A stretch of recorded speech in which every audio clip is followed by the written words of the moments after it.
Et nous aussi, on va ouvrir la parole de Dieu ensemble ce matin. Et, si vous avez vos Bibles avec vous, et j'espère que vous les avez, que vous puissiez ouvrir avec moi dans le livre des Actes. On va poursuivre notre série notre étude dans le livre des Actes des Apôtres au chapitre 8. Ce matin, ensemble, on va lire les versets 1 à 25. Donc, les versets 1 à 25 de Actes chapitre 8. La parole de Dieu dit ceci. Saul avait approuvé le meurtre d'Étienne. Il y eut ce jour-là une grande persécution contre l'Église de Jérusalem, et tous, excepté les apôtres, se dispersèrent dans les contrées de la Judée et de la Samarie. Des hommes pieux ensevelirent Étienne et le pleurèrent à grand bruit. Saul, de son côté, ravageait l'Église. Pénétrant dans les maisons, il en arrachait hommes et femmes et les faisait jeter en prison. Ceux qui avaient été dispersés allaient de lieu en lieu, annonçant la bonne nouvelle de la parole.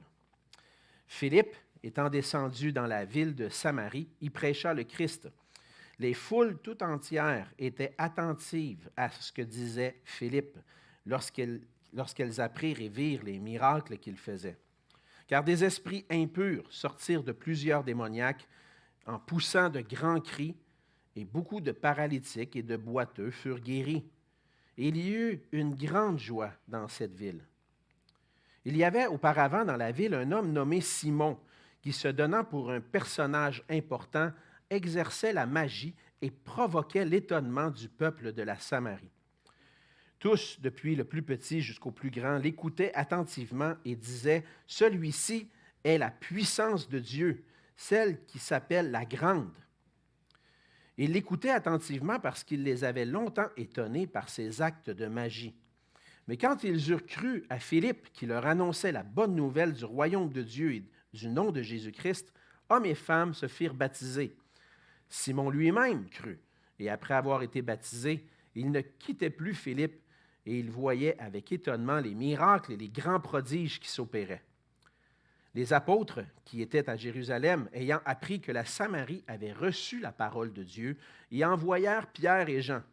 Ceux-ci, arrivés chez les Samaritains, prièrent pour eux afin qu'ils reçoivent le Saint-Esprit, car ils n'étaient pas encore descendus sur aucun d'eux. Ils avaient seulement été baptisés au nom du Seigneur Jésus. Alors Pierre et Jean leur imposèrent les mains et ils reçurent le Saint-Esprit. Lorsque Simon vit que le Saint-Esprit était donné par l'imposition des mains des apôtres, il leur offrit de l'argent en disant « Accordez-moi aussi ce pouvoir, afin que celui à qui j'imposerai les mains reçoive le Saint-Esprit. » Mais Pierre lui dit « Que ton argent périsse avec toi, puisque tu as cru que le don de Dieu s'acquérait à prix d'argent. Il n'y a pour toi ni part ni lot dans cette affaire, car ton cœur n'est pas droit devant Dieu. Repens-toi donc de ta méchanceté et prie le Seigneur pour que la pensée de ton cœur te soit pardonnée, s'il est possible. Car je vois que tu es dans un fiel amer et dans les liens de l'iniquité. » Simon répondit, « Priez vous-même le Seigneur pour moi, afin qu'il ne m'arrive rien de ce que vous avez dit. » Après avoir rendu témoignage à la parole du Seigneur et après l'avoir prêché, Pierre et Jean retournèrent à Jérusalem en annonçant la bonne nouvelle dans plusieurs villages des Samaritains. On va se courber dans un mot de prière maintenant. Seigneur notre Dieu, on veut te dire merci pour ta parole par laquelle tu te révèles à nous, Seigneur, et par laquelle tu te fais connaître à nous. Et ce matin, Seigneur, c'est prosterné devant toi, notre Dieu, notre Roi, que nous voulons venir avec des cœurs humbles et avec un désir de t'entendre, Seigneur, de t'entendre parler à nos cœurs et parler à nos vies par cette parole ce matin. On te prie, Seigneur, que tu puisses nous éclairer par ton esprit, que ton esprit ouvre notre intelligence pour qu'on puisse vraiment saisir ces merveilles qu'on trouve dans ta parole, mais aussi qu'on puisse apprendre à les mettre en pratique et les appliquer à nos vies. Seigneur, guide-nous ensemble dans l'étude de ta parole, soit avec ma bouche, Seigneur, que je puisse vraiment, avec humilité, communiquer ta parole avec justesse, avec vérité, et que ce soit toi, Seigneur, qui soit élevé ce matin à travers ce message. Car toi seul, Seigneur Jésus, mérite toute la gloire et l'honneur. Et c'est en ton nom qu'on te prie. Amen. Amen. Chaque année, on profite d'occasions comme des anniversaires, le temps des fêtes, des occasions spéciales pour offrir des cadeaux à des personnes qu'on aime, des personnes qu'on aime. Et quand on offre des cadeaux, on a souvent beaucoup de joie à offrir des choses en cadeau à ceux qu'on aime. Comme le Seigneur le dit, qu'on le voit dans la parole, il y a plus de bonheur à donner qu'à recevoir. On a de la joie à donner des cadeaux. Et même s'il y a beaucoup de joie à donner des cadeaux, on ne peut malheureusement pas faire des cadeaux à tout le monde. On choisit les gens à qui on peut faire des cadeaux et bien souvent, on va naturellement préférer les gens qui sont autour de nous et puis leur offrir des choses en particulier, des cadeaux à ceux qu'on aime. On aime offrir les cadeaux aux gens qui nous sont proches, qui nous sont chers, pour leur montrer notre amour. Et si on offre quelque chose en cadeau, bien souvent, on le donne à la personne et puis on ne sonne pas de la trompette nécessairement non plus pour dire « Voici les cadeaux que j'ai à offrir ». Non, on va le faire en privé puis on va le donner. Mais pour les chrétiens, un jour, on a entendu parler d'un tellement grand cadeau, un cadeau tellement merveilleux que Dieu lui-même nous offre en Jésus-Christ. Le cadeau du salut, le cadeau de la vie éternelle par le pardon des péchés. Et contrairement au cadeau qu'on offre, ce cadeau-là n'est pas limité. Il n'est pas limité à des gens en particulier. Il est offert à tous. Et puis, évidemment, si on veut goûter les bénéfices de ce cadeau-là, il faut l'accepter, il faut le recevoir par la foi. Mais le cadeau que Dieu veut nous offrir en Jésus-Christ est le plus beau cadeau qui soit, et puis il n'est pas limité, il est offert à tous. Et en tant que chrétien, le Seigneur nous appelle à offrir, à partager à tous le message de l'Évangile et à offrir le salut de Dieu. Mais malheureusement, bien souvent, alors que ce cadeau est offert à tous, on fait des choix parfois aux personnes à qui on va l'offrir. On n'est pas prêt à l'offrir à tout le monde. On fait des choix. Alors, je ne suis pas sûr que lui va l'accepter, ce cadeau-là. Je ne l'offrirai pas. Ou là, lui, il semble plus ouvert. Je pense que je vais l'offrir à lui. On fait des choix. Et alors que le Seigneur veut offrir ce cadeau-là à tous. Dans le passage de ce matin, on voit l'exemple des chrétiens de Jérusalem, et particulièrement l'exemple d'un homme, Philippe, un serviteur de Dieu, qui est allé offrir le cadeau du salut à ceux qui étaient même les ennemis des Juifs, les Samaritains. On l'a vu ensemble déjà depuis le début du livre des Actes, qu'après sa résurrection, Jésus a commandé aux apôtres d'être ses témoins, de témoigner de son œuvre et de sa résurrection. Et les apôtres devaient d'être des témoins de Jésus-Christ à Jérusalem, dans la Judée, dans la Samarie et jusqu'aux extrémités de la terre. C'est ce qu'on a vu dans Acte 1, verset 8. Mais jusqu'à maintenant, dans notre étude du livre des Actes, dans les chapitres 1 à 7, on avait vu que Luc, l'auteur, s'était particulièrement concentré pour parler du progrès de l'Évangile à Jérusalem. Et là, on arrive au chapitre 8. Et au chapitre 8, on voit que l'Évangile avance. Et puis, non seulement l'Évangile est proclamé à Jérusalem, mais on va voir qu'il va être proclamé dans la Judée et dans la Samarie, comme le Seigneur l'avait annoncé. Et cela a été causé particulièrement par la persécution qui a sévi à la suite du meurtre d'Étienne. Et au travers de l'exemple des premiers chrétiens, à travers l'exemple de Philippe ce matin, on va voir ensemble que puisque l'Évangile est offert à tous, nous devons témoigner de Jésus-Christ à tous en nous appuyant sur la puissance du Saint-Esprit. C'est ce que le Seigneur nous appelle. Le Seigneur Dieu veut offrir son Évangile à tous et nous appelle en tant que témoins à annoncer à tous son Évangile. Et on voit dans les versets 1 à 4 que le Seigneur, dans cette œuvre-là, va se servir de circonstances et de ses disciples pour que l'Évangile soit annoncé. C'est ce qu'on voit dans les versets 1 à 4. Le Seigneur se sert des circonstances, on le voit déjà au début du passage. On entend parler encore une fois de Saul au début du verset 1 qui avait approuvé le meurtre d'Étienne. Et à la suite de ce meurtre d'Étienne, de cette persécution, il y a eu une grande persécution contre l'Église de Jérusalem et tous tous les disciples, excepté les apôtres, se sont dispersés dans les contrées de la Judée et de la Samarie. Et donc, ce qu'on voit à travers ça, c'est que se sont dispersés. Mais au verset 4, on voit que ceux qui ont été dispersés allaient de lieu en lieu en annonçant la bonne nouvelle de la parole de Dieu. Et on voit que, dans un sens, l'Évangile commence à prendre de l'expansion, va au-delà de Jérusalem pour se répandre dans la Judée.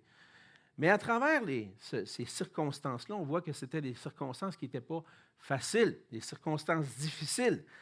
Mais à travers la persécution, et cette persécution qui est contre l'Église, la persécution n'empêche pas les disciples de proclamer l'Évangile. Ceux qui persécutaient les chrétiens, évidemment, voulaient les empêcher d'annoncer l'Évangile, mais la persécution n'empêche pas de proclamer l'Évangile. Et au travers du récit, Luc nous présente les chrétiens qui vont, mais il nous présente aussi Saul. On prend juste une petite parenthèse parce qu'à travers le récit, des fois, il y a des petits morceaux qui s'ajoutent comme ça. Déjà, on a vu que Saul était un jeune homme qui était impliqué dans le meurtre d'Étienne. On avait vu que les témoins avaient déposé leurs vêtements aux pieds de Saul. On voit dans le début du verset 1 que Saul avait approuvé le meurtre d'Étienne, mais en plus de ça, au verset 3, on voit que Saul était vraiment impliqué dans cette persécution-là. Il ravageait l'Église, il allait jusque dans les maisons pour arracher hommes et femmes et les faire jeter en prison. Lorsqu'il allait dans les maisons, c'est fort probablement là où les chrétiens se réunissaient. Les chrétiens se réunissaient dans les maisons dans les premiers siècles, et Saul allait dans les maisons. Lorsque les chrétiens étaient réunis pour entendre la parole, pour entendre l'Évangile, il les arrachait, les mettait en prison. Et on va voir que Saul a joué un grand rôle dans la persécution des chrétiens, mais que le Seigneur, un jour, va changer son cœur. Mais le Seigneur s'est servi de la persécution et pour que ses disciples continuent d'annoncer l'Évangile au-delà de Jérusalem. Ça ne veut pas dire que l'Évangile n'avait pas déjà été annoncé avant en dehors de Jérusalem. Fort probablement qu'il y avait déjà quelques disciples qui avaient témoigné à des gens de la famille en dehors. Mais dans le récit, c'est là qu'on voit vraiment le progrès selon ce que Jésus avait annoncé. Et la persécution n'a pas empêché les disciples d'annoncer l'Évangile. Et c'est ce qu'on voit, c'est ceux qui avaient été dispersés. Et qui sont ceux qui avaient été dispersés? Le verset 1 nous rappelle que c'est tous sauf les apôtres. Alors, certains pourraient dire, le mandat d'annoncer Jésus-Christ, Jésus l'a donné à ses apôtres. Et ce n'est pas tout le monde qui a ce mandat-là. Mais là, on voit un exemple ici que dans la première Église, dans les premiers siècles, tous, sauf les apôtres, partageaient l'Évangile et témoignaient de l'Évangile. Et là, on voit à verset 4 qu'ils annonçaient la bonne nouvelle de la parole. Littéralement, ça veut dire la bonne nouvelle de Jésus-Christ. La parole, on le voit dans l'Évangile de Jean, c'est Jésus-Christ. Et les chrétiens allaient dans les régions de la Judée, parce qu'ils ont été dispersés, probablement allaient se réfugier chez des gens de la famille, chez des amis, et apportaient l'Évangile là où ils étaient. Et ça s'est rendu même jusqu'en Samarie. Et le Seigneur se sert parfois de persécution pour faire avancer la proclamation de son Évangile à travers le monde. Parce qu'en toute chose, Dieu est souverain. Lorsque les persécutions ont commencé envers l'Église, Dieu était là, présent. Et Dieu était en train d'accomplir son plan à travers ça. Ça ne veut pas dire qu'on comprend tout du plan de Dieu. Pourquoi, Seigneur, tu te sers de ces persécutions-là? On voit dans le Nouveau Testament que les persécutions servent aux chrétiens à représenter Jésus-Christ. À travers les souffrances qui viennent de la persécution, sont des modèles de Jésus-Christ dans leur témoignage, non seulement en parole, mais dans leur vie. Mais le Seigneur, dans sa volonté, dans son plan, selon sa souveraineté, a décidé qu'il allait avoir une persécution cette journée-là, puis que ça allait servir au progrès de l'Évangile. La volonté du Seigneur, c'est que l'Évangile soit proclamé à toutes les nations, pas seulement dans Jérusalem, mais dans la Judée, dans la Samarie et jusqu'aux extrémités de la terre. Parce que Jésus a donné pour mission à ses disciples d'être ses témoins et de faire des disciples de toutes les nations. Et c'est la volonté de Dieu que tous entendent parler du salut en Jésus-Christ. Dieu veut offrir le cadeau de la grâce à tous, sans faire de distinction. C'est la volonté de Dieu que tous soient invités à croire en Jésus-Christ pour être réconciliés avec Dieu. Et pour ça, Dieu prend les moyens qu'il faut pour que ses disciples soient des témoins dans toutes les nations. Et c'est nécessaire que l'Évangile soit proclamé. Certains ont dit à travers l'histoire de l'Église, on peut dire après la Réforme, on les appelle des hyper-calvinistes, ceux qui croyaient que Dieu a élu les gens d'avance. C'est ce qu'on croit, Dieu nous a choisis avant la fondation du monde. Mais la foi dans la prédestination allait jusqu'au point de dire, on n'a pas besoin de proclamer l'Évangile. Si Dieu les a élus, ils vont venir à lui de toute façon. Mais ça, ce n'est pas ce que la parole de Dieu nous montre. Même si Dieu en a choisi d'avance, Dieu appelle ses disciples à témoigner de Jésus-Christ, parce que c'est le moyen par lequel les gens vont pouvoir saisir la foi par la foi en Jésus-Christ. Et c'est ce qu'on voit dans Romains 10, au verset 12 à 14. C'est ce que Paul va dire. C'est nécessaire que l'Évangile soit proclamé. Il va dire, il n'y a aucune différence. En effet, le juif et le grec, puisqu'ils ont tous un même Seigneur, qui est riche pour tous ceux qui l'invoquent. Car quiconque invoquera le nom du Seigneur sera sauvé. Comment donc invoqueront-ils celui en qui ils n'ont pas cru? Et comment croiront-ils en celui dont ils n'ont pas entendu parler? Et comment en entendront-ils parler s'il n'y a personne qui prêche? Et comment y aura-t-il des prédicateurs s'ils ne sont pas envoyés? C'est là la mission de l'Église. Dieu veut que tous ceux qui l'invoquent, qui invoquent son nom, soient sauvés. Mais pour qu'ils puissent invoquer son nom, ils ont besoin d'entendre parler du salut qui est offert en Jésus-Christ. C'est ça la mission de l'Église. C'est pour ça que l'Église est encore sur la terre. Il y a un auteur qui dit, le but ultime, certains vont dire que le but ultime de l'Église, c'est la mission. Mais John Piper, l'auteur en question, va dire que le but ultime de l'Église, ce n'est pas la mission, c'est l'adoration.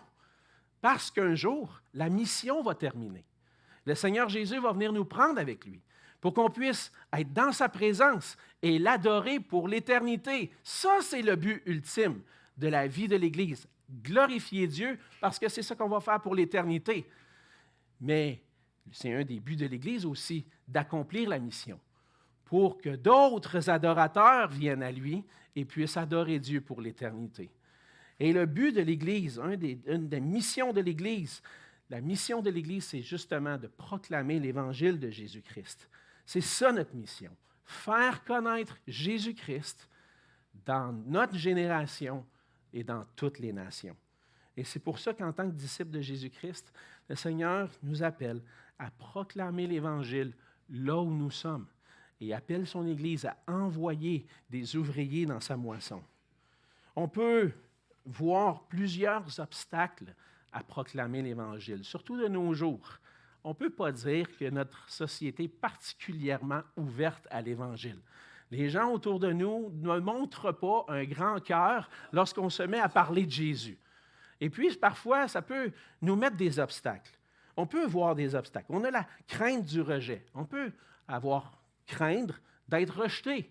Si je parle de Jésus, bien, ces gens-là ne m'aimeront plus. Ils ne voudront plus se tenir avec moi. Ça m'est déjà arrivé. Partager l'Évangile à des amis, à des collègues de travail, puis oups, à un moment donné, on était bien amis, mais là, ils ne se tiennent plus bien avec moi depuis que je leur ai parlé de Jésus. Ça va arriver. La crainte du rejet fait en sorte que des fois, l'ennemi utilise ça pour nous fermer la bouche. Les gens, on peut se dire, les gens ne veulent pas entendre parler de Jésus. Ça me donne quoi s'ils ne veulent pas? Ou encore, je ne sais pas comment faire. Je ne sais pas quoi dire. Et ça, je pense que ça arrive souvent chez les chrétiens. Qu'est-ce que je vais dire? Le Seigneur me demande d'être son témoin, mais qu'est-ce que je dis? Je ne sais pas par où commencer. Mais premièrement, témoigner de Jésus-Christ, ça doit se faire en parole, mais non seulement cela, en action. Et ça commence, je dirais, en priant le Seigneur. On a vu que quand les premiers disciples, premiers apôtres ont comparu devant le Sanhédrin, l'Église était réunie pour prier, pour demander au Seigneur l'assurance de témoigner de Jésus-Christ. Et c'est là que ça doit commencer, dans nos cœurs, dans nos propres cœurs. Dire, Seigneur, tu m'appelles à témoigner de toi, tu m'appelles à parler de toi, mais j'ai besoin de toi. J'ai besoin que tu me donnes l'assurance. Parce que c'est seulement par l'œuvre du Saint-Esprit dans nos vies qu'on peut témoigner de Jésus-Christ. Et on a besoin d'être près du Seigneur, de lui demander, Seigneur, fortifie-moi par ton esprit pour que je puisse avoir l'assurance. On peut lui demander aussi que le Seigneur nous donne un amour, un fardeau dans nos cœurs pour ceux qui sont perdus. Et aussi, que le Seigneur puisse nous donner des occasions. Le Seigneur est au contrôle de toutes choses. Donc, on peut lui demander, Seigneur, fortifie-moi, donne-moi un amour pour les gens, puis donne-moi des occasions où je pourrais partager ta parole à des gens autour de moi. Mais ça commence par aimer les gens sincèrement, avec un cœur sincère, d'aimer les gens autour de nous. Et lorsqu'on aime les gens, qu'est-ce qu'on fait? On prie pour eux. On commence à prier pour eux, puis on cherche à les bénir, à les servir. On veut leur manifester l'amour de Jésus. Et bien souvent, lorsqu'on prend le temps de prier, puis on cherche à bénir les gens autour de nous en développant des relations, en leur faisant du bien, on développe des relations d'amitié qui nous donnent une porte ouverte pour l'Évangile. Et ça doit commencer là. Bien souvent, on voit l'évangélisation comme « je dois absolument proclamer un message, puis on va aller… » On a vu ça dans les années passées, il n'y a rien de mal à ça, c'est un moyen. Mais on va faire du porte-à-porte, on va aller dans les parcs, Mais les gens autour de toi, ils ont besoin de connaître l'amour de Jésus que toi, pour eux. Et tu dois le partager. Et souvent, lorsqu'on se lie d'amitié avec les gens, ça nous donne une occasion. Et si la personne refuse d'entendre l'Évangile, ça ne veut pas dire que j'ai fini avec cette personne-là. Je continue de prier pour elle, puis je prie que le Seigneur ouvre son cœur éventuellement. Donc, on a besoin de se mettre à genoux, de prier, que le Seigneur prépare nos cœurs à être ses témoins. Et témoigner de Jésus, si je ne sais pas quoi dire, bien, ça commence peut-être avec ton histoire à toi. Parle de ce que Jésus a fait pour toi. Et souvent, c'est une porte d'entrée pour partager l'Évangile, notre témoignage personnel.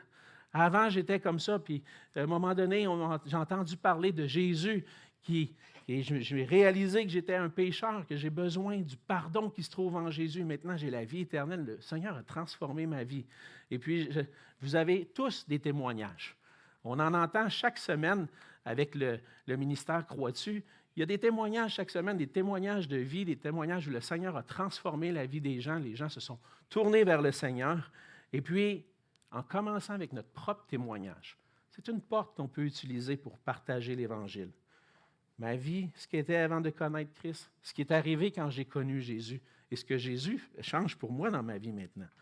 Alors, sachant que le Seigneur appelle pas juste ses apôtres, mais tous ses disciples à partager, à témoigner de lui, on doit se préparer et on doit nous s'appuyer sur lui dans la prière, puis lui demander, Seigneur, donne-moi l'assurance, donne-moi des occasions que je puisse partager l'Évangile. Et c'est ce qu'on voit que les premiers disciples ont fait. Mais c'est ce qu'on voit aussi que Philippe a fait dans la suite du passage, dans les versets 5 à 13. Si on veut annoncer l'Évangile, on doit aimer les gens et ne pas faire de favoritisme. On doit aimer les gens, tous les gens. Même si les Samaritains, on voit dans les Écritures que les Samaritains et les Juifs n'avaient pas des bonnes relations ensemble. Il y avait des relations difficiles. Et ça datait depuis plusieurs années. On pourrait peut-être dire que c'est un peu comme, dans notre culture, une chicane entre des Canadiens français et les Canadiens anglais. Hein? On voit ça dans notre culture. Hein? Les Canadiens français, pour certains, pas tous, mais pour certains, ils veulent être indépendants. On ne veut pas avoir des Anglais qui viennent régner sur nous, puis on ne veut pas être au milieu d'un pays anglophone. On veut être un pays, nous autres. C'est un peu des conflits comme ça, mais pour les Juifs et les Samaritains, c'était plus profond parce que c'était aussi lié à l'adoration. Et puis, les Samaritains n'étaient pas aimés des Juifs. Dans l'histoire d'Israël, lorsqu'on prend le temps, je vais faire un bref survol, mais lorsqu'on prend le temps de lire l'Ancien Testament, on voit qu'à un certain moment donné, le royaume d'Israël, qui était uni sous Saül, sous David et Salomon, ce royaume-là a été divisé en deux royaumes. Le royaume du Nord et le royaume du Sud. Certains vous vous rappelez de ces moments-là. Dans le royaume du Nord, ils ont eu leur propre roi. Le royaume du Sud a eu son propre roi. Il y a eu des guerres entre ces deux royaumes-là, entre le royaume déchiré. Et après un certain temps, le royaume du Nord a été battu par les Assyriens et amené en captivité en Assyrie. Et d'autres peuples sont venus peupler le royaume du Nord. Et puis, il a été repeuplé par des gens qui ne faisaient pas partie du royaume d'Israël. Alors, pour le royaume du Sud, qui lui a duré un petit peu plus longtemps, mais quand même a été déporté à Babylone, les vrais Juifs, c'est le royaume du Sud. Et les autres dans le Nord, avec le temps, c'est devenu les Samaritains. C'est des mélangés, eux autres. Ce n'est pas des vrais Israélites. Ce n'est pas des vrais enfants de Dieu. En plus, ils n'acceptent pas tout l'Ancien Testament. Ils acceptent juste la loi de Moïse. En plus, au lieu d'adorer à Jérusalem comme Dieu nous a commandé, ils ont bâti leur temple sur le mont Garizim. Alors, nous, là, on les rejette, ces gens-là. Alors, les Samaritains étaient devenus des ennemis des Juifs. Et les Juifs n'entretenaient pas de relation avec les Samaritains. On le voit, entre autres, dans l'Évangile de Jean, au chapitre 4. Lorsque Jésus va vers la femme samaritaine, puis il commence à avoir une conversation avec elle, ses disciples ils disent « Qu'est-ce que tu es en train de faire là? Pourquoi tu parles avec une femme? Et en plus, elle est samaritaine. » C'était pas normal, mais Jésus avait un message pour elle. Et comme Jésus est allé vers les Samaritains, bien, il envoie aussi ses disciples vers les Samaritains. Et comme Jésus l'avait prescrit, Philippe est devenu un témoin en Samarie. Et donc, il est descendu dans la ville de Samarie, il a commencé à prêcher Jésus-Christ. Et le témoignage de Philippe dans la ville de Samarie a été bien reçu, particulièrement parce qu'il était aussi accompagné de miracles. Ils ont reçu l'Évangile, mais ils voyaient que c'était la vérité parce qu'il était accompagné de miracles.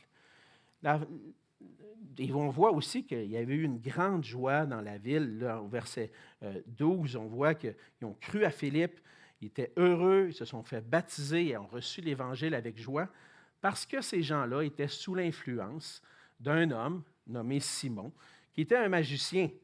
Et puis, de ce qu'on comprend, c'est que cet homme-là avait certains pouvoirs qui épataient la galerie un peu. Et puis, les gens étaient fascinés par Simon, et puis lui, les conduisait. Et ça va arriver encore aujourd'hui. Certains, pour certaines raisons, ont des pouvoirs, et puis on peut être épaté par des pouvoirs surnaturels. L'être humain est épaté naturellement par ce qui est surnaturel. Mais ça ne veut pas dire que parce que c'est surnaturel, que ça vient nécessairement de Dieu. Et lorsqu'on voit, ce qu'on voit, c'est que les Samaritains étaient sous l'emprise de ce magicien-là, qui avait des pouvoirs, et puis que finalement, lorsqu'ils ont entendu l'Évangile, ils ont été libérés de ce pouvoir-là, du pouvoir, je vais le dire, du pouvoir du diable, et puis ils ont cru à l'Évangile et se sont fait baptiser. Puis on voit même que Simon lui-même a cru et s'est fait baptiser. On voit qu'il ne comprenait pas tout, par exemple, et on va le voir plus loin. Il ne comprenait pas tout concernant le Seigneur Jésus. Mais même s'il y avait un intérêt particulier pour les miracles, on voit que Simon, il n'y a pas de raison de douter de sa foi à ce moment-là.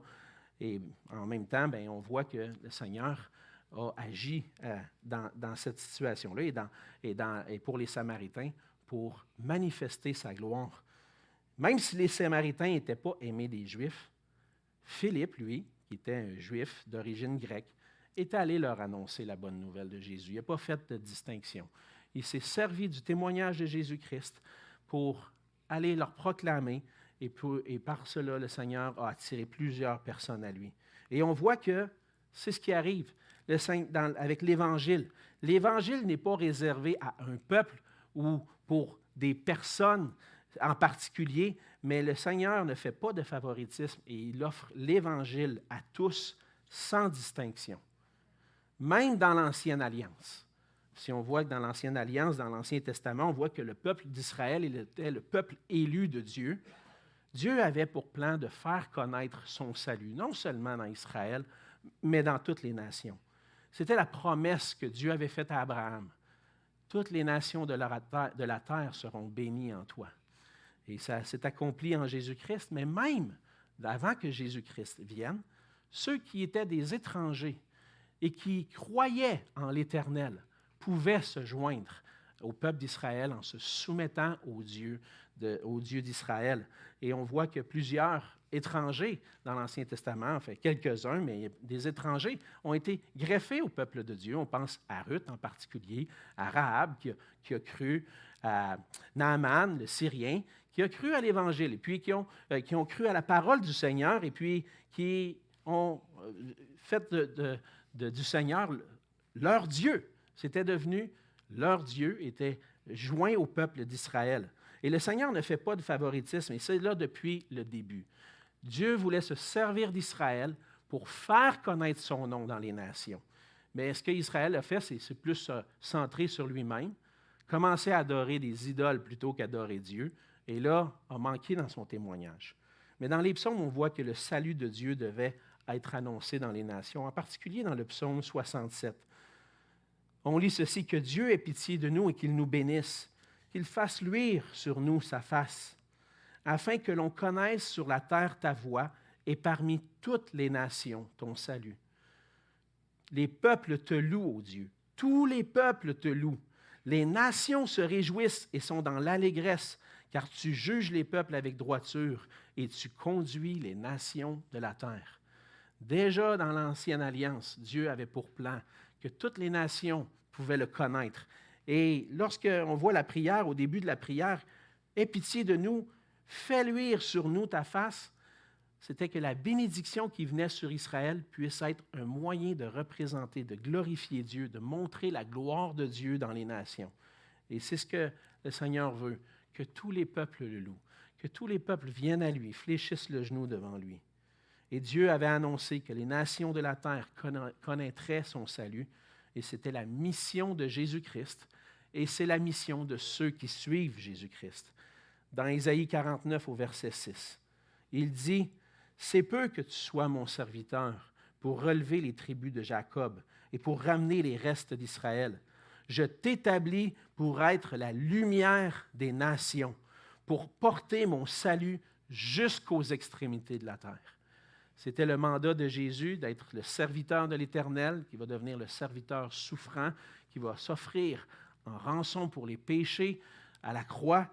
Mais c'est aussi que ceux qui vont lui appartenir deviennent ceux qui sont la lumière dans les nations, parce que Jésus-Christ est la lumière du monde.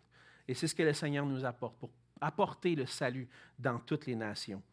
Parce que le Seigneur veut faire connaître son salut à tous dans toutes les nations, bien nous maintenant, on doit chercher à annoncer Christ sans faire de distinction.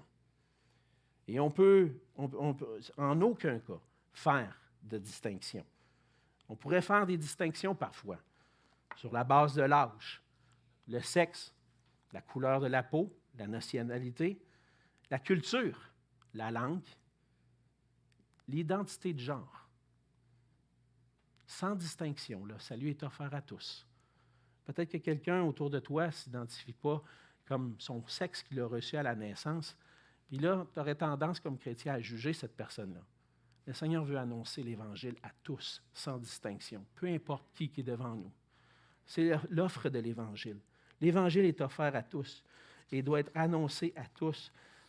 Et parce que naturellement, c'est ça notre danger, c'est ça notre tendance, c'est qu'on a des préférences. Comme on offre des cadeaux à ceux qu'on aime, on a peut-être des fois tendance à partager l'Évangile à ceux qu'on sent plus à l'aise de leur partager l'Évangile. On voit souvent ça, puis moi, on le voit même parfois dans l'Église, malheureusement. On est mieux, les vieux se tiennent avec les vieux, les plus jeunes se tiennent avec les plus jeunes, les Québécois d'origine canadienne-française avec les Québécois d'origine canadienne-française, les Haïtiens avec les Haïtiens. On se tient dans nos petits clans. Mais l'Évangile fait toute l'œuvre complètement différente de ça. L'Évangile transcende les générations. L'Évangile transcende les cultures, transcende la couleur de la peau. Et ce que le Seigneur veut, c'est qu'on soit tous là, disponibles pour témoigner de Jésus-Christ, parce que l'Évangile renverse les barrières entre nous. Le Seigneur Jésus nous appelle à faire comme Philippe, à aller avec amour vers ceux qui sont peut-être même nos ennemis, vers les Samaritains de nos jours, vers nos Samaritains à nous, puis à faire la différence en apportant la lumière de l'Évangile. C'est sûr que des fois, il y a de l'adaptation à faire. Des fois, je prends du temps avec Amex parce qu'Amex est en formation, puis on a des discussions ensemble pour sa formation, mais des fois, on jase, puis on a des échanges, puis explique-moi là, comment pensent les Haïtiens, parce que des fois, je ne comprends pas tout. Comment je peux faire pour mieux communiquer les choses pour que mes frères et sœurs haïtiens peuvent me comprendre? Moi, je suis un Québécois. Puis, ça se peut que des fois, j'utilise des termes ou du jargon que vous ne comprenez pas. Bien, c'est ça. Mais moi, ce que je veux, c'est transcender ces barrières-là. Chercher à comprendre. Et c'est ce qu'on doit faire, chacun d'entre nous. Chercher à comprendre la culture de mon frère, ma sœur, qui n'est pas tout à fait pareil comme moi. Il est un peu différent. Il parle une langue, il baragouine le français. Mais je vais aller vers lui quand même, parce qu'on veut partager l'amour. Bénir comme le Seigneur Jésus a voulu bénir. Et le Seigneur ne fait pas de favoritisme. C'est pour ça que nous non plus, on ne fait pas de favoritisme. On doit aller vers tous et partager l'Évangile à tous sans distinction. Et le Seigneur, à travers tout ça, se glorifie. On a vu que la parole du Seigneur a été entendue chez les Samaritains, et puis plusieurs ont cru, plusieurs se sont même fait baptiser, ils ont cru à l'Évangile, et même Simon a cru. Alors, lorsqu'on parle de l'Évangile, on sème l'Évangile et le Seigneur fait son travail, et puis le Seigneur manifeste sa grâce autour de nous.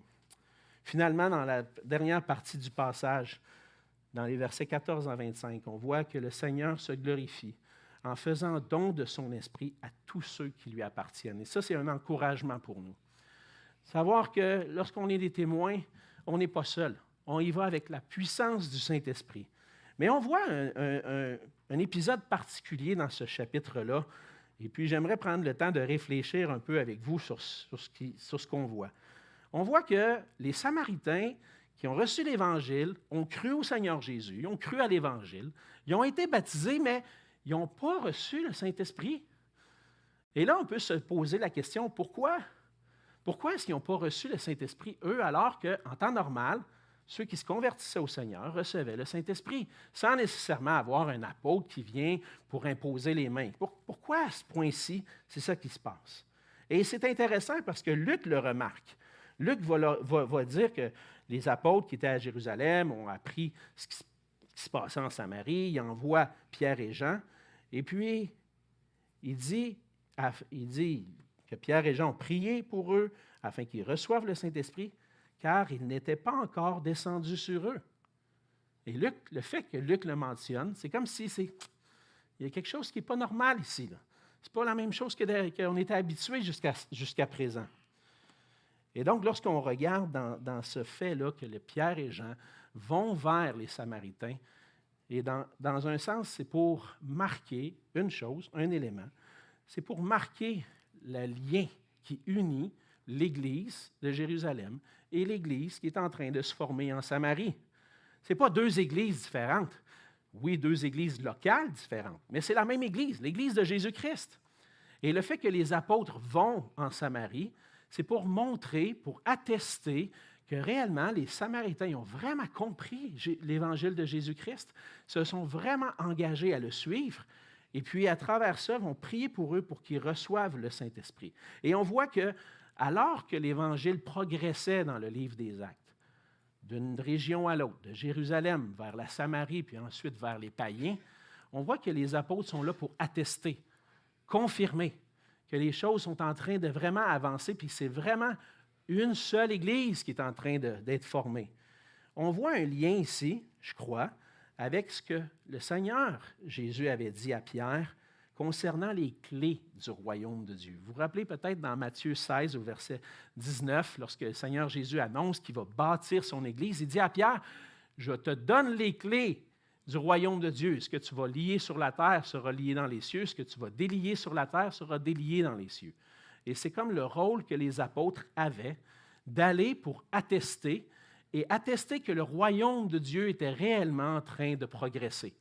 Et c'est à ce moment-là qu'on voit que Pierre et Jean vont prier, imposer les mains, et que les Samaritains vont recevoir le Saint-Esprit comme confirmation qu'ils font réellement partie de l'Église de Jésus-Christ.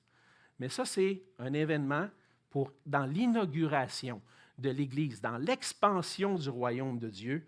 Et je ne crois pas que ça doit être le cas pour tous les chrétiens lorsqu'ils viennent à Jésus, qu'on doit leur imposer les mains pour recevoir le Saint-Esprit. Au contraire, on reçoit le Saint-Esprit lorsqu'on place notre foi en Jésus-Christ. Et ce moment-là est simplement un moment où l'unité de l'Église entre des Juifs et des Samaritains qui étaient en conflit vient d'être formée, et puis pour marquer le déploiement du royaume de Dieu. Et on voit à travers l'épisode de Pierre et Jean qui ont imposé les mains au Saint-Esprit, il y en avait un qui était particulièrement intéressé à ce qui était en train de se passer. Et c'est notre fameux Simon le magicien qui avait cru au Seigneur Jésus, qui avait été baptisé.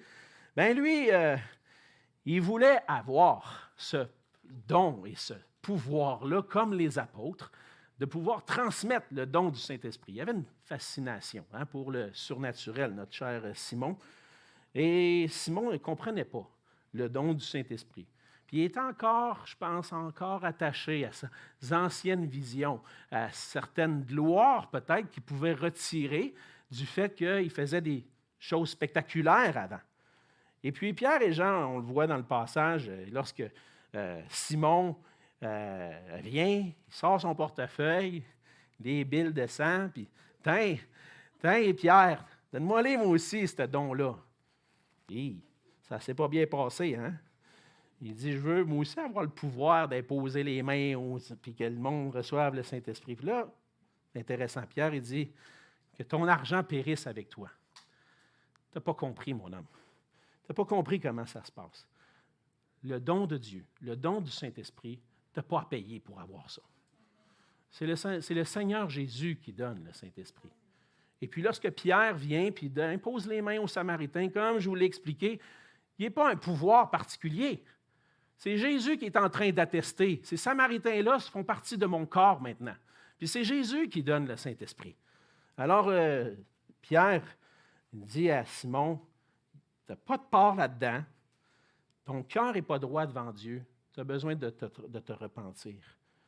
Et je pense qu'à travers ça, peut-être que Simon cherchait la gloire personnelle plutôt que la gloire de Christ.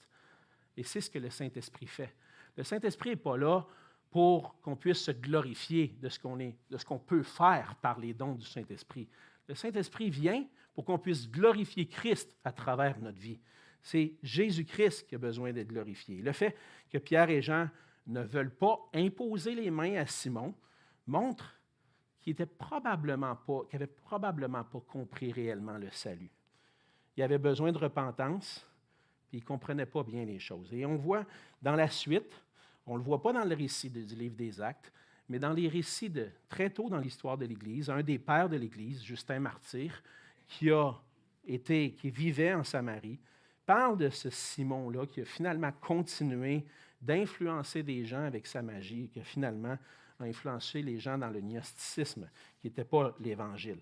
Et donc, même si on n'a pas de détails dans le livre des Actes, il semble que Simon, finalement, ne se soit pas réellement repenti de ce péché-là et ait continué dans la suite à vouloir attirer la gloire vers lui à travers ses dons particuliers. Mais Pierre et Jean sont allés en Samarie pour accomplir l'œuvre de Jésus-Christ, attester le lien entre les chrétiens juifs et les Samaritains. Et à travers l'incident de Simon qui se passe au milieu de tout ça, on apprend que le Saint-Esprit est donné par Jésus-Christ et que ce n'est pas un don qui s'achète. Depuis les débuts de l'histoire de l'Église, il y a une fascination avec le don du Saint-Esprit, une fascination des fois qui n'a pas lieu d'être. Comme je le disais tout à l'heure, on est fasciné par ce qui est surnaturel. Et on pense que parce que parfois il y a des manifestations surnaturelles, on pense que c'est plus crédible. Pourtant, dans ce genre de manifestation-là, souvent aussi, comme avec Simon, ça peut être l'œuvre du diable. Et c'est une mise en garde pour nous aujourd'hui qu'on voit ici. Ce n'est pas parce qu'il y a des miracles qui se font que c'est nécessairement ça vient de Dieu. Et on doit être attentif. Est-ce que ça vient de l'Esprit de Dieu? Est-ce que ça vient réellement de Dieu, ce qui est en train de se passer? On ne doit pas chercher à être fasciné par des choses miraculeuses, mais on doit rechercher la vérité dans les Écritures. Ça, c'est notre première tâche. Et à user de discernement, comme dit Paul dans 1 Corinthiens concernant les dons miraculeux, discerner les esprits. Chercher à savoir, ça vient-tu réellement de Dieu, ce que j'entends, ce que je vois. Et si ça n'apporte pas la gloire à Jésus-Christ, je peux avoir bien des doutes à savoir que ça ne vient pas de Dieu. Je peux vraiment savoir que ça ne vient pas de Dieu et avoir des doutes que ça ne vient pas du Seigneur. Le Saint-Esprit n'est pas donné pour notre gloire, mais le Saint-Esprit est donné pour qu'on puisse glorifier Jésus-Christ. Et le Saint-Esprit est donné à Jésus, par Jésus, pour la gloire de Jésus. Et c'est pour ça qu'on a le Saint-Esprit maintenant. Ça ne s'achète pas à prix d'argent. Et il faut faire attention de ne pas penser qu'un ministère est plus important qu'un autre parce qu'il y a des manifestations particulières. À l'exemple de Jésus, le ministère qui doit être approuvé, c'est un ministère qui est selon la vérité, qui est selon les Écritures, pour la gloire de Christ. Et dans le récit, le Saint-Esprit a été donné aux Samaritains, et ce qu'on voit dans les Écritures, le Saint-Esprit est donné pour l'édification de l'Église. Et les dons du Saint-Esprit ne sont pas là pour épater la galerie, mais pour les utiliser avec amour. Et le Seigneur donne des dons à chacun d'entre nous dans l'Église, pas nécessairement des dons miraculeux, mais des dons à chacun d'entre nous, et on doit utiliser nos dons avec amour. C'est le point de Paul dans 1 Corinthiens 13. Si je n'ai pas l'amour, je suis absolument rien. Mon désir d'utiliser les dons du Saint-Esprit, ce n'est pas pour attirer la gloire vers moi, mais donner la gloire à Jésus-Christ. Et quand le Saint-Esprit est donné, ça fait tomber les barrières entre nous et ça nous amène à manifester l'amour aux gens autour de nous. Et le Seigneur s'est servi de Pierre et de Jean pour attester la conversion et pour que le Saint-Esprit soit donné aux Samaritains.